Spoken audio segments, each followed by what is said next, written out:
नमस्कार दोस्तों, मैं सागर राय कक्कड़ गुरुकुल क्लासेस में आपका स्वागत करता हूं। दोस्तों, मैं आपको परसेंटेज पढ़ा रहा था।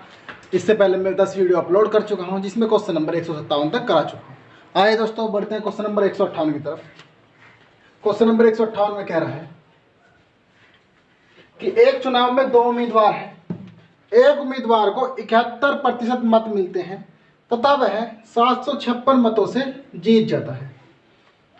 कुल मतों की संख्या कितनी है? मान ले दोस्तों कि कुल मतों की संख्या है 100 में से एक उम्मीदवार को 71% मिले और ये जीत गया, ये विनर है। तो कुल मत 100 है, 100 में से 71 इसे मिल गए, तो हारने वालों को कितने मिले होंगे? 29, क्योंकि 29 और 71 100। और ये जो जीता है ये लूजर हो गया। ये जो जीता है ये इन दोनों के अंतर की वजह से जीता होगा। तो इन दोनों में जब अंतर निकालेंगे तो अंतर आ गया दोस्तों 42, और ये जीता है 756 मतों से, और जबकि हमारे हिसाब जीता है 42 मतों से। तो 42 तो हो गया, 756 निकाल देंगे। 100 कितना, क्योंकि पूछ रहा है कुल मत कितने। 100 निकालने के लिए 756 गुना का 100 बटे 42, 7 से काट लेंगे, 7 6 42, 7 एकम 7, माइनस चलते हैं, 0 लगा देंगे, 7 8 56, 6 से काट देंगे, 6 एकम 6, 6 8 48। यह आ गया आपको दोस्तों 18 गुना 100 या 1800 मत। यह आपका आंसर आ गया। आइए दोस्तों, बढ़ते हैं क्वेश्चन नंबर 159 की तरफ। क्वेश्चन नंबर 159 में कह रहा है कि 2 उम्मीदवारों के बीच हुए एक चुनाव में एक उम्मीदवार को कुल वैध मतों के वैध मत का 52% मिला तथा कुल मतों के 25% मत अवैध घोषित हो गए। अवैध जो हुए 25% मत। कह रहा है यदि कुल मतों की संख्या 8400 हो, कुल मत दिए हैं 8400, तो दोस्तों जब हमारे पास कुल मत हैं और कुल मत का 25% अवैध घोषित हो गया, तो अवैध मत निकाल देंगे। अवैध मत 8400 का 25%, 25 बटे 100, 25 से 100 कट गया कितनी बार? 4 बार। 4 से इसे काटेंगे, 4 दूनी 8 और 4 एकम 4, 2 जीरो ऐसी 2100 मत जो है अवैध घोषित होगी। तो हमारे पास वैध मत कितने बचे? टोटल मत थे 8400। इन 8400 में से ये अवैध मत घटा देंगे 2100, तो वैध मत हमारे पास आ जाएंगे 6300। अब कह रहा है कि वैध मत का जो जीतने वाला उम्मीदवार है उसे 52% मिला। मान लिया वैध मत 100 है, अब 100 का एक को मिला 52%, तो दूसरे को कितना मिला होगा? 48%। ठीक है दोस्तों, और पूछ रहा है कि दूसरे वाले उम्मीदवार को कुल कितने मत मिले, और हमारे पास हमने 100 मत माने कि वैध मत 100 है, तो 100 तो हो गया 6300, 100 तो हो गया 6300। तो पूछ रहा है दूसरे वाले उम्मीदवार को कितने मत मिले। दूसरे वाले को मिले 48%, तो 48 कितना? 6300 गुना के 48 बटे 100। जब कैलकुलेशन करेंगे दोस्तों आ जाएगा 3024 मत। यह आपका आंसर आ गया। आइए दोस्तों, बढ़ते हैं क्वेश्चन नंबर 160 की तरफ। क्वेश्चन नंबर 160 में कह रहा है कि एक कक्षा में लड़कों की संख्या लड़कियों की संख्या से 16% अधिक है। मान ले दोस्तों यदि कक्षा में 100 लड़कियां हैं तो लड़के कितने हुए? इससे 16% अधिक, यानी कि 116। और पूछ रहा है कि कक्षा में लड़कों की संख्या का लड़कियों की संख्या से क्रमशः अनुपात क्या है। लड़कों की संख्या का लड़कियों की संख्या से अनुपात पूछ रहा। दोस्तों जब अनुपात निकालेंगे तो ये 4 से कट रहा है, 4 से कट जाएगा ये 29 बार, और ये 4 से कटेगा 25 बार। इसका आपका आंसर आ जाएगा 29:25। दोस्तों यह क्वेश्चन बुक में गलत करके दिखा रखा है, यह आपका आंसर है। आइए बढ़ते हैं क्वेश्चन नंबर 161 की तरफ। क्वेश्चन नंबर 161 में कह रहा है कि एक परीक्षा में ऋतिज ने 52%, सुनील ने 64% तथा रवि ने 74% अंक प्राप्त किए। यदि परीक्षा के अधिकतम अंक 750 हैं, अधिकतम अंक दे रखे हैं 750, तो पूछ रहा है कि तीनों लड़कों के औसत प्राप्तांक कितने हैं। दोस्तों तीनों लड़कों का जब औसत निकालेंगे, औसत का मतलब है कुल संख्याओं का योग 52 प्लस 64 प्लस के 74 बटे संख्या। 4 4 8 और 2 10, 10 की जीरो हासिल को 1, 6 7 13, 5 18 और 1 19, 190 बटे 3। जब दोस्तों इनका औसत निकालेंगे तो औसत आ गया 190 बटे 3 और हमें दे रखा कि कुल प्राप्तांक है 750, तो 100 तो हो गया 750, तो 190 बटे 3 कितना। 190 बटे 3 निकालने के लिए 750 गुना के 190 बटे 3 और ये 100 चला गया इसके बटे में। 2 जीरो है, 2 जीरो कैंसिल आउट होगी। 3 से 75 कटेगा कितनी बार? 25 बार। यह आपका आ गया 25 गुना के 19। जब 25 गुना 19 करेंगे आंसर आएगा आपका 475। क्वेश्चन नंबर 162 में कह रहा है कि एक जिले की जनसंख्या 296,000 है, जिनमें से 1,66,000 पुरुष होगी। कुल जनसंख्या का 50% शिक्षित है। दोस्तों ये हमारे पास कुल जनसंख्या है, तो शिक्षित निकालते हैं। कुल जनसंख्या का 50% शिक्षित है, निकालते हैं। 50 बटे 100, 2 जीरो है, 2 जीरो कैंसिल आउट होगी। जब इसमें 5 की गुना करेंगे, ये 2 जीरो ऐसे के ऐसे ही, 5 छंग 30 हासिल को 3, 5 नीम 45, 3 48 और 5 दूनी 10, 4 14। 1,48,000 लोग शिक्षित हैं। कह रहा है कि यदि कुल पुरुषों का 70% शिक्षित हो, हमारे पास कितने पुरुष हैं? 1,66,000। 1,66,000 का 70% शिक्षित है, निकालते हैं इसका 70% कितना।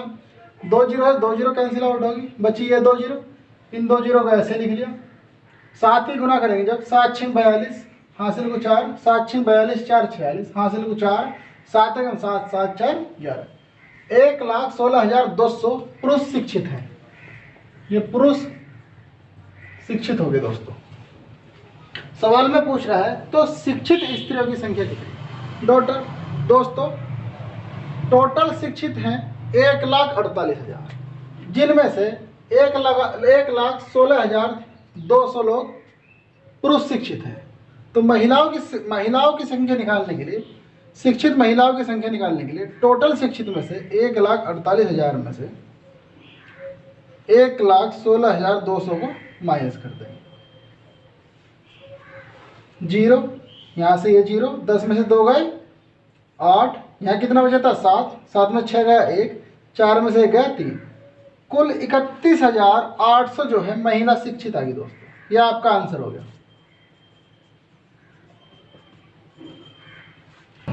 आइए दोस्तों बढ़ते हैं क्वेश्चन नंबर 163 की तरफ। क्वेश्चन नंबर 163 में कह रहा है कि 605 ट्रॉफी कुछ बच्चों में बराबर बराबर इस प्रकार बांटी गई कि प्रत्येक बच्चे को कुल बच्चों की संख्या के 20% के बराबर ट्रॉफी मिले। प्रत्येक बच्चे को कितनी ट्रॉफी मिले? मान ले दोस्तों, माना कुल बच्चों की संख्या जो है, कुल बच्चों की संख्या x है और प्रत्येक बच्चे को जो ट्रॉफी मिल रही है, प्रत्येक बच्चे को जो ट्रॉफी मिल रही है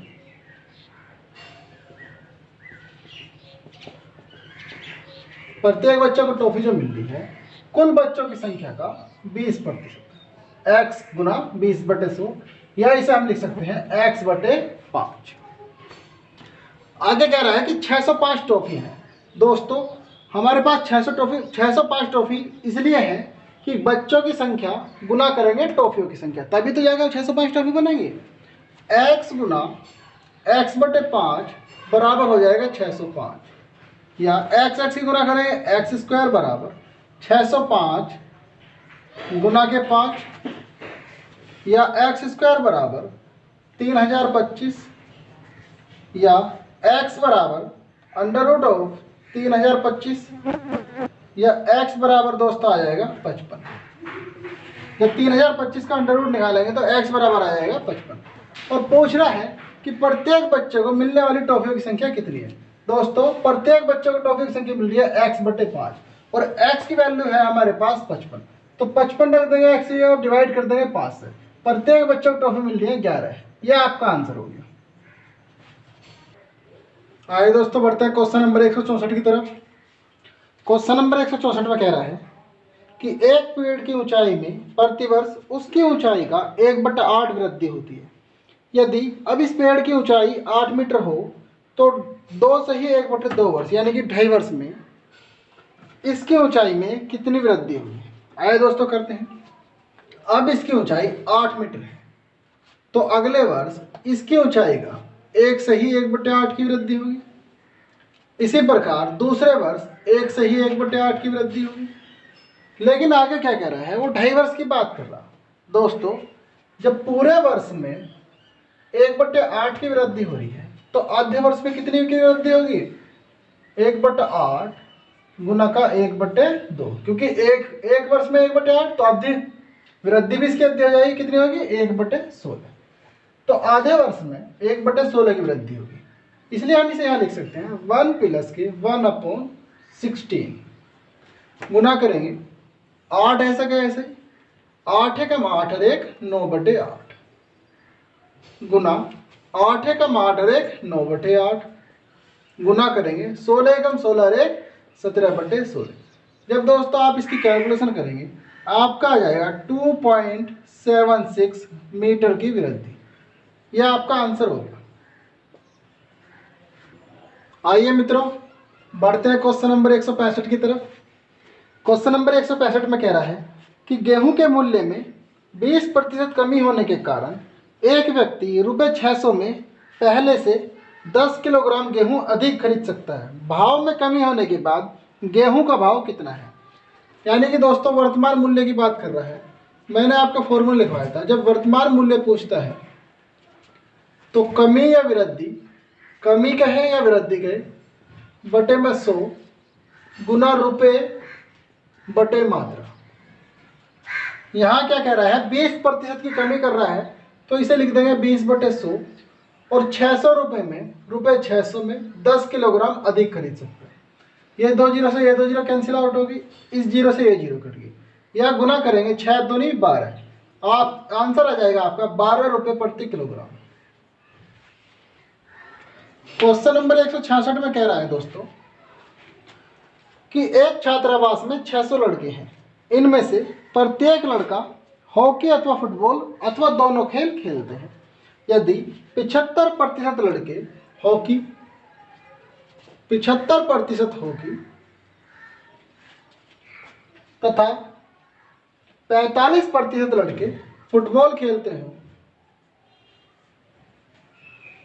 45% लड़के फुटबॉल खेलते हो तो कितने विद्यार्थी दोनों खेल खेलते हैं। दोस्तों हमें एक बात का पता है कि कोई भी चीज़ अपने आप में 100% होती है और जब हम इन दोनों को जोड़ते हैं 75 और 45 जोड़ेंगे तो कितना आ जाएगा, ये 5 और 5 10, हासिल को 1, 4 7 11 और 1 12, ये आ गया आपका 120। इसका मतलब ये है कि ये जो 20% फालतू आ रहा है ये ऐसे विद्यार्थी हैं जो दोनों खेल खेलते हैं। और कह रहा है सवाल में कि छात्रावास में कुल जो है 600 लड़के हैं तो कितने विद्यार्थी दोनों खेल खेलते हैं। दोस्तों 100 तो हो गया 600, मान ले जाए हमारे हिसाब से छात्रावास में 100 लड़के थे तो 100 तो हो गया 600, दोनों खेल खेलने वाले कितने रहे 20%, तो 20 कितना, 20 निकालने के लिए 600 गुना का 20/100, 2 जीरो कैंसिल आउट होगी। यहाँ आ गया आपका 6 गुना 20 या 120 विद्यार्थी। यह आपका आंसर हो गया दोस्तों। क्वेश्चन नंबर 167 में कह रहा है कि एक कार्यालय में 72% कर्मचारी चाय पीते हैं तथा 44% कॉफी पीते हैं। 72% चाय पीते हैं और 44% कॉफी। आगे कह रहा है यदि प्रत्येक कर्मचारी चाय अथवा कॉफी अवश्य पीता हो तथा 40 कर्मचारी चाय और कॉफी दोनों पीते हो। 40 कर्मचारी ऐसे हैं जो चाय और कॉफी दोनों पीते हैं तो कह रहा है तो इस कार्यालय में कुल कितने कर्मचारी। दोस्तों जब आप इन्हें जोड़ेंगे, ये 72% लोग चाय पी रहे हैं और 44% लोग कॉफी पी रहे हैं। जब आप इन्हें जोड़ेंगे तो 72 + 44, 4 2 6, 7 4 11, आ गया आपका 116। इसका मतलब ये है कि ये जो जब 72 और 44 को जोड़ेंगे दोस्तों, 2 4 6, 7 4 11, 116 आ गया। इसका मतलब ये हुआ कि हर चीज अपने आप में 100% होती है, और ये जो 16 अधिक आ रहा है या 16% जो अधिक आ रहा है, ये ऐसे ही लोग हैं जो चाय और कॉफी दोनों पीते हैं। तो दोस्तों 16 तो हो गया 40। पूछा है कि कार्यालय में कुल कितने कर्मचारी हैं, तो 100 कितना। 100 निकालने के लिए 40 गुना का 100 बटे 16 काट लेंगे। 4 चौक 16 और 4 धाम 40।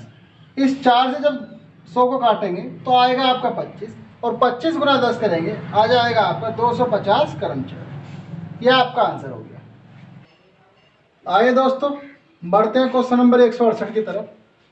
क्वेश्चन नंबर 168 में कह रहा है कि एक परीक्षा में 35% विद्यार्थी एक विषय में तथा 42% विद्यार्थी दूसरे विषय में अनुत्तीर्ण हुए, जबकि 15% विद्यार्थी दोनों विषयों में अनुत्तीर्ण रहे। एक में 35%, दूसरे में 42% तथा दोनों में 15% अनुत्तीर्ण रहे। दोस्तों इस सवाल को करेंगे हम ग्राफ से। ग्राफ से अच्छा समझ में आएगा। कह रहा है कि यदि कुल परीक्षार्थियों की संख्या 2500 हो तो केवल एक ही विषय में कितने विद्यार्थी उत्तीर्ण रहे। आइए दोस्तों करते हैं। 35% अनुत्तीर्ण रहे इसमें प्रथम में, और 42% अनुत्तीर्ण रहे दूसरे। तो दोस्तों दोनों में 15% अनुत्तीर्ण रहे, तो बीच में 15 लिख लेंगे। और पहले में हमें पता है कि पहले सब्जेक्ट में 35% लोग अनुत्तीर्ण रहे, तो 15 ये रहा और 20, 15 और 20 35। दूसरे वाले में 42% लोग अनुत्तीर्ण रहे, तो 15 ये रहा इसमें। 15 में से जब 42 से 15 माइनस करेंगे आएगा आपका 27। तो 15 और 27 कितना हो गया, 42%। तो पूछ रहा है ये कि यदि कुल विद्यार्थियों की संख्या 2500 हो तो 100 तो हो गया दोस्तों 2500, 100 तो हो गया 2500। तो केवल एक परीक्षा में, केवल एक सब्जेक्ट में उत्तीर्ण होने वाले विद्यार्थी कितने दोस्तों निकाल लेंगे। 20 और 7 कुछ भी। और दोस्तों ये जो कह रहा है कि केवल एक ही विषय में कितने विद्यार्थी उत्तीर्ण रहे, ये इसमें मिस प्रिंटिंग है। उत्तीर्ण की जगह अनुत्तीर्ण आएगा। केवल एक ही विषय में 20 लोग तो पहले विषय में और 27 दूसरे विषय में अनुत्तीर्ण रहे। तो 100 तो हो गया 2500, 20 और 27 47। तो 47 कितना, 47 निकालने के लिए 2500 गुना का 47 बटे 100। 2 जीरो से 2 जीरो कैंसिल आउट होंगे। जब 25 गुना 47 करेंगे आप, 25 7 175, हासिल को 17, 25 चौका 100, 100 और 17 117। यह आ गया आपको दोस्तों 1175 विद्यार्थी। यह आपका आंसर हो गया। आइए दोस्तों बढ़ते हैं क्वेश्चन नंबर 169 की तरफ। क्वेश्चन नंबर 169 में कह रहा है कि एक दुकानदार अपने ग्राहकों से क्रय मूल्य से 15% अधिक मूल्य लेता है। यदि एक ग्राहक ने सोफा सेट रुपये 9039 में खरीदा हो तो दुकानदार ने इसे कितने में खरीदा। मान ले दोस्तों कि दुकानदार ने इसे 100 रुपये में खरीदा था, और दुकानदार ने क्या काम करा, इसे 15% लाभ तक बेचा। 100 रुपये की चीज में 15 रुपये कमाए, तो कितने की बेची वो, 115 की। और जबकि सवाल के हिसाब से वो उसने बेची 9039 रुपये की। तो दोस्तों 115 तो हो गया 9039। तो पूछ रहा है सवाल में कि दुकानदार ने इसे कितने में खरीदा था। तो 100 कितना, 100 निकालने के लिए 9039 गुना का 100 बटे में 115। दोस्तों जब आप कैलकुलेशन करेंगे तो आंसर आएगा 7860। यह आपका आंसर हो गया। आइए दोस्तों बढ़ते हैं क्वेश्चन नंबर 170 की तरफ। क्वेश्चन नंबर 170 में कह रहा है कि पहले किसी संख्या को 10% कम कर दिया गया, इसके बाद इसमें 10% वृद्धि कर दी गई। इस प्रकार प्राप्त संख्या प्रारंभिक संख्या से 50 कम है। प्रारंभिक संख्या क्या है। मान ले दोस्तों कि प्रारंभिक संख्या 100 थी, और इसमें क्या कह रहा है कि पहले 10% वृद्धि कर दी गई, वृद्धि का मतलब ये साइन है प्लस, और फिर इसमें 10% कमी कर दी गई, कमी का साइन हमने ये मान लिया। तो दोस्तों 2% दे रखे हैं, 2% दे रखे हैं तो फॉर्मूला अप्लाई करेंगे। वृद्धि कह रहा तो प्लस के 10, कमी कह रहा तो माइनस के 10, प्लस माइनस माइनस 10 गुना 10 बटे 100। ये 10 से ये 10 कट गया, यह आपका आ गया माइनस के 100 बटे 100, यह आ जाएगा आपका माइनस का 1। माइनस 100 करता है प्रतिशत कमी को, 1% की कमी। और सवाल में कह रहा है कि इस प्रकार प्राप्त संख्या प्रारंभिक संख्या से 50 कम है, और जबकि हमारे हिसाब से कितनी कम हुई 1। तो दोस्तों 1 तो हो गया 50, प्रारंभिक संख्या पूछ रहा है प्रारंभिक संख्या कितनी, तो 100 कितना, 100 निकालने के लिए 50 गुना का 100 बटे में 1, यह आपका आ जाएगा 5000। दोस्तों आज आपका प्रतिशत खत्म हो गया है, और मैं आगे की नेक्स्ट वीडियो में प्रॉफिट एंड लॉस कराऊंगा। दोस्तों अगर ये वीडियो आपको पसंद आई है तो लाइक शेयर और कमेंट करिए, और हाँ दोस्तों सब्सक्राइब करना ना भूलें। तब तक के लिए नमस्कार।